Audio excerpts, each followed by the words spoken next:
सुमनसवन्दित सुन्दरि माधवि चन्द्र सहोदरि हेममयि मुनिगणवन्दित मोक्षप्रदायिनि मञ्जुळवासिनि वेदनुते पङ्कजवासिनि देव सुपूजित सद्गुणवर्षिणि शान्तियुते जय जय हे मधुसूदन कामिनि ಪ್ರಿಯ ವೀಕ್ಷಕರೇ, ಎಲ್ಲರಿಗೂ ನಮಸ್ಕಾರ. ನಾನು ನಿಮ್ಮ ಶಾಂತರಾಜು. ನಿಮ್ಮೆಲ್ಲರಿಗೂ ಸಹ ವರಮಹಾಲಕ್ಷ್ಮಿ ಹಬ್ಬದ ಶುಭಾಶಯಗಳು. ನಾವು ಪ್ರತಿ ವರ್ಷವೂ ಈ ವರಮಹಾಲಕ್ಷ್ಮಿ ವ್ರತವನ್ನು ಬಹಳ ವಿಜೃಂಭಣೆಯಿಂದ ಆಚರಿಸ್ತೇವೆ. ಆದರೆ ಏನಪ್ಪ ಅಂತ ಹೇಳಿದ್ರೆ, ವ್ರತದ ಪೂಜೆ ಸಂಪೂರ್ಣ ಆದ ಮೇಲೆ ಕೊನೆಯಲ್ಲಿ ವರಮಹಾಲಕ್ಷ್ಮಿಯ ಒಂದು ವ್ರತ ಕಥೆಯನ್ನು ಕೇಳಬೇಕು. ಆಗ ನಮಗೆ ಪೂರ್ಣ ಫಲ ಪ್ರಾಪ್ತಿಯಾಗ್ತದೆ. ಇದು ಸಂಪ್ರದಾಯ. ಕೆಲವರು ಅದನ್ನು ಅವರೇ ಓದ್ಕೊಳ್ತಾರೆ, ಗೊತ್ತಿರುವಂಥವ್ರು. ಇನ್ನು ಕೆಲವರು ಓದೋದಿಲ್ಲ, ಅವ್ರಿಗೆ ಗೊತ್ತೂ ಇರೋದಿಲ್ಲ. ಕೆಲವರು ಅವರು ಸಾಂಪ್ರದಾಯಿಕವಾಗಿ ಪೂಜೆನೂ ಮಾಡಲ್ಲ, ಸಾಮಾನ್ಯ ಪೂಜೆ ಮಾಡ್ದಂಗೆ ಮಾಡ್ಕೊಂಡ್ಬಿಡ್ತಾರೆ. ಹಾಗಾಗಿ ಅವರಿಗೆ ವ್ರತಕಥೆ ಬಗ್ಗೆ ಗೊತ್ತಿರೋದಿಲ್ಲ. ಸೊ ಹಾಗಾಗಿ ನಾನು ಈ ದಿನ ನಿಮಗೆ ವರಮಹಾಲಕ್ಷ್ಮಿಗೆ, ನಮ್ಮದು ಪೂಜೆ ಎಲ್ಲ ಕಂಪ್ಲೀಟ್ ಆಗಿದೆ, ವರಮಹಾಲಕ್ಷ್ಮಿ ವ್ರತಕಥೆಯನ್ನು ಹೇಳ್ತೀನಿ, ಕೇಳಿ.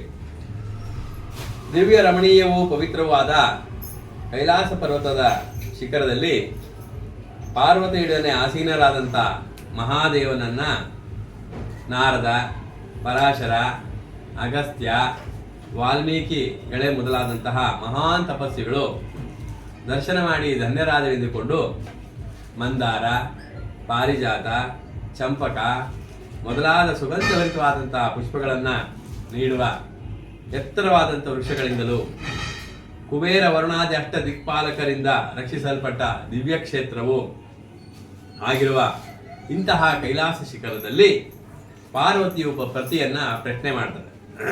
ಏನಂತ?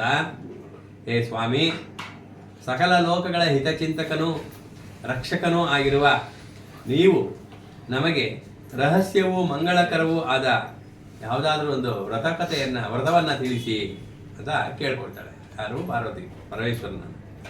ಆಗ ಸದಾಶಿವನು ಹೇಳ್ತಾನೆ, ವ್ರತಗಳಲ್ಲೆಲ್ಲ ಶ್ರೇಷ್ಠವಾದ ವ್ರತವೆನಿಸಿ ಸಕಲ ಸಂಪತ್ತು ಸೌಭಾಗ್ಯಗಳನ್ನು ಶೀಘ್ರದಲ್ಲಿಯೇ ದಯಪಾಲಿಸುವ ವರಮಹಾಲಕ್ಷ್ಮಿ ವ್ರತ ಎಂಬತಕ್ಕಂಥ ಒಂದು ವ್ರತವಿದೆ. ಶ್ರಾವಣ ಮಾಸದ ಶುಕ್ಲ ಪಕ್ಷದ ಕೊನೆಯ ಶುಕ್ರವಾರದಂದು ಈ ವ್ರತವನ್ನು ಆಚರಿಸಬೇಕು. ಅಂದರೆ ಶ್ರಾವಣ ಮಾಸದ ಶುಕ್ಲ ಪಕ್ಷ ಅಂತಂದರೆ ಹುಣ್ಣಿಮೆ ತನಕ, ಆ ಹುಣ್ಣಿಮೆಯ ಹಿಂದಿನ ಶುಕ್ರವಾರ ಯಾವುದು ಬರುತ್ತೆ ಆ ಶುಕ್ರವಾರ ದಿವಸ ಈ ವ್ರತವನ್ನು ಮಾಡಬೇಕು ಅಂತ ಹೇಳ್ತಾರೆ. ಸೌಭಾಗ್ಯ ಮಂಗಳ ಕಾರ್ಯಗಳನ್ನು ಬಯಸುವ ಉತ್ತಮ ಸ್ತ್ರೀಯರು ಇದನ್ನು ಆಚರಿಸಿದರೆ ನಿಶ್ಚಿತ ಫಲ ದೊರೆಯುತ್ತದೆ ಅಂತ ಪಾರ್ವತಿಗೆ ಹೇಳ್ತಾರೆ ಪರಮೇಶ್ವರ. ಆಗ ಪಾರ್ವತಿಯು ಪತಿಯ ಮಾತಿಗೆ, ಸ್ವಾಮಿ, ಈ ವ್ರತದ ವಿಧಿವಿಧಾನಗಳು ಏನು, ಯಾವ ರೀತಿ ಮಾಡಬೇಕು ಅಂತ ಕೇಳ್ತಾರೆ. ಹೇಗೆ ಆಚರಿಸಿದರೆ ದೇವಿ ಪ್ರಸನ್ನಳಾಗ್ತಾಳೆ, ಅದನ್ನು ಕೃಪೆ ಇಟ್ಟು ತಿಳಿಸುವಂತವರಾಗಿ ಅಂತ ಪ್ರಶ್ನೆ ಮಾಡ್ತಾರೆ. ಆಗ ಶಿವ ಪ್ರಸನ್ನ ಚಿತ್ತನಾಗಿ ಹೇಳ್ತಾನೆ, ದೇವಿ, ಪವಿತ್ರವಾದ ವರಲಕ್ಷ್ಮಿ ವ್ರತದ ಪ್ರಭಾವ ಮಹಿಮೆಗಳನ್ನು ದೃಷ್ಟಾಂತದ ಮೂಲಕ ಹೇಳ್ತೇನೆ, ಕೇಳಿ ಅಂತ ಹೇಳ್ತಾರೆ. ಏನಪ್ಪ ಅಂತಂದ್ರೆ, ಸಂಪದ್ಭರಿತವೂ ಸಮೃದ್ಧವೂ ಆದ ಕುಂಡಿನವೆಂಬ ಪಟ್ಟಣ, ಅಲ್ಲಿ ಚಾರುಮತಿ ಎಂಬ ಬ್ರಾಹ್ಮಣ ಸ್ತ್ರೀಯೊಬ್ಬಳು ಪತಿವ್ರತೆಯು ಸಕಲ ಶಾಸ್ತ್ರಜ್ಞಳು ಆಗಿದ್ದಳು. ಮಧುರ ಭಾಷಿಣಿಯು ಹಿರಿಯರಲ್ಲಿ ಗೌರವವುಳ್ಳವಳು ಆದಂಥ ಆಕೆ ನಿರ್ಮಲವಾದ ಮನಸ್ಸುಳ್ಳವಳು ಆಗಿದ್ದಳು. ಒಂದು ದಿನ ಆಕೆಗೆ ದಿವ್ಯವಾದಂಥ ಒಂದು ಸ್ವಪ್ನವಾಯಿತು. ಆ ಸ್ವಪ್ನದಲ್ಲಿ ಏನಾಯ್ತಪ್ಪ ಅಂತ ಹೇಳಿದ್ರೆ, ಮಹಾಲಕ್ಷ್ಮಿ ಕನಸಿನಲ್ಲಿ ಆಕೆಗೆ ದರ್ಶನ ನೀಡಿ, ಎಲೈ ಪತಿವ್ರತೆಯೇ, ನಿನ್ನನ್ನು ಹರಸಲು ನಾನು ಬಂದಿರುವೆ. ಪತಿಭಕ್ತಿ ಪಾರಾಯಣಿಯು ಅತ್ತೆ ಮಾವಂದಿರ ಶುಶ್ರುತೆಯಲ್ಲಿ ನಿರತಳೂ ಆದ ನಿನ್ನ ಸದಾಚಾರಕ್ಕೆ ಮೆಚ್ಚಿದ್ದೇನೆ. ಶ್ರಾವಣ ಮಾಸದಲ್ಲಿ ಹುಣ್ಣಿಮೆಗೆ ಮೊದಲು ಬರುವ ಶುಭಕರವಾದ ಶುಕ್ರವಾರದಂದು ನನ್ನನ್ನು ವಿಶೇಷವಾಗಿ ಪೂಜಿಸು. ನಿನ್ನ ಇಷ್ಟಾರ್ಥಗಳು ನಿಶ್ಚಯವಾಗಿಯೂ ನೆರವೇರುತ್ತವೆ ಅಂತ ಹೇಳ್ತಾರೆ ಎಂದು ಹೇಳಿ ಅಂತರ್ಧಾನಲಾಗ್ತಾಳೆ. ಚಾರುಮತಿಯು, ಹೇ ಮಾತೆ, ಜಗನ್ಮಾತೆಯು ಪುಣ್ಯ ಸ್ವರೂಪಳು ಆದ ನೀನು ಭಕ್ತರಿಗೆ ಎಂದೂ ಒಳ್ಳೆಯದನ್ನೇ ಮಾಡುತ್ತಿರುವೆ. ವಿಷ್ಣುವಿನ ವಕ್ಷಸ್ಥಳದಲ್ಲಿ ಸದಾ ವಾಸಿಸುವ ನೀನು 3 ಲೋಕಗಳಲ್ಲಿಯೂ ಸ್ತುತಿಸಲ್ಪಟ್ಟವಳಾಗಿದ್ದೆ ಆಗಿರುವೆ. ನಿನ್ನ ಕರುಣಾ ಕಟಾಕ್ಷಕ್ಕೆ ಪಾತ್ರರಾದವರೇ ಧನ್ಯರು, ಅವರೇ ಮಾನ್ಯರು, ಸ್ತೋತ್ರ ಮಾಡಲು ಯೋಗ್ಯರು. ಅವರಿಗೆ ಸಕಲ ಸೌಭಾಗ್ಯಗಳು, ಪುತ್ರ ಪೌತ್ರಾದಿ ಸೌಖ್ಯವೂ ಪರಮಜ್ಞಾನವೂ ಲಭಿಸುತ್ತದೆ.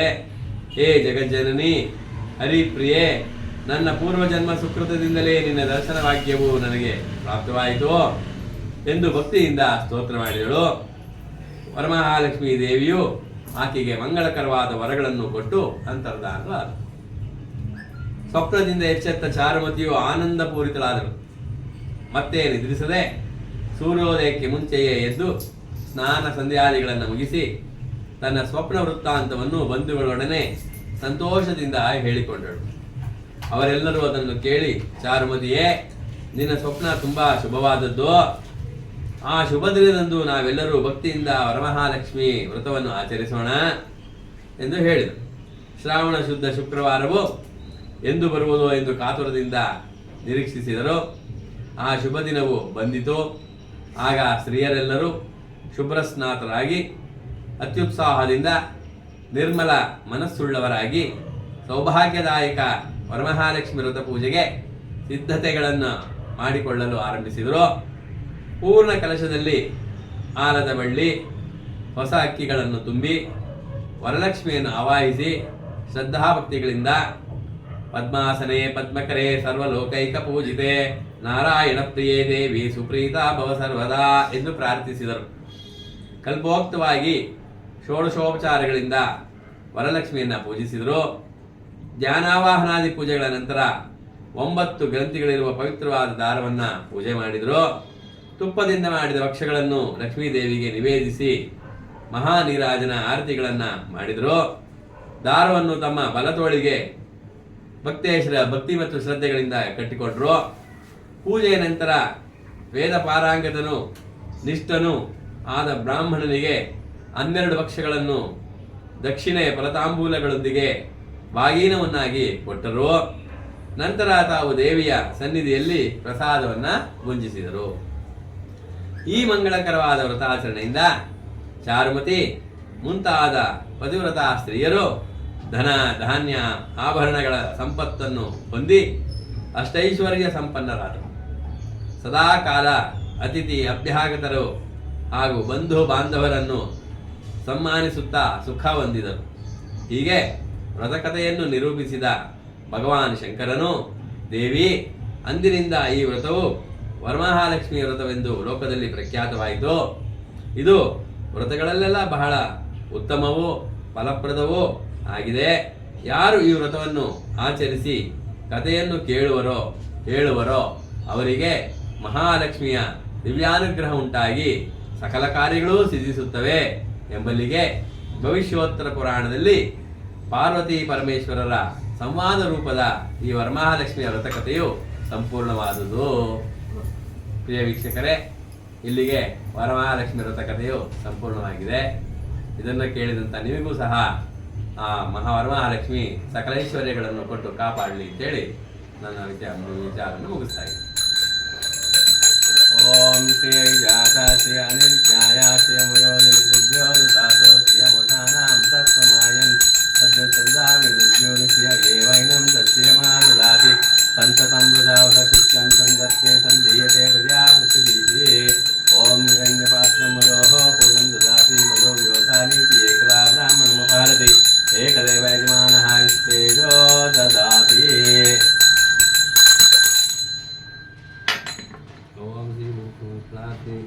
ಓಂ ಕರ್ಪೂರನಿರಾಜನಾನಂತರಂ ಆಚಮನ್ಯಂ ಸಮರ್ಪಯಾಮಿ. ಆಚಮನ್ಯಾಂ ದೇವತ್ರ ಪುಷ್ಪಾಣಿ ಸಮರ್ಪಯಾಮಿ. ಓಂ ಮಹಾಲಕ್ಷ್ಮೀ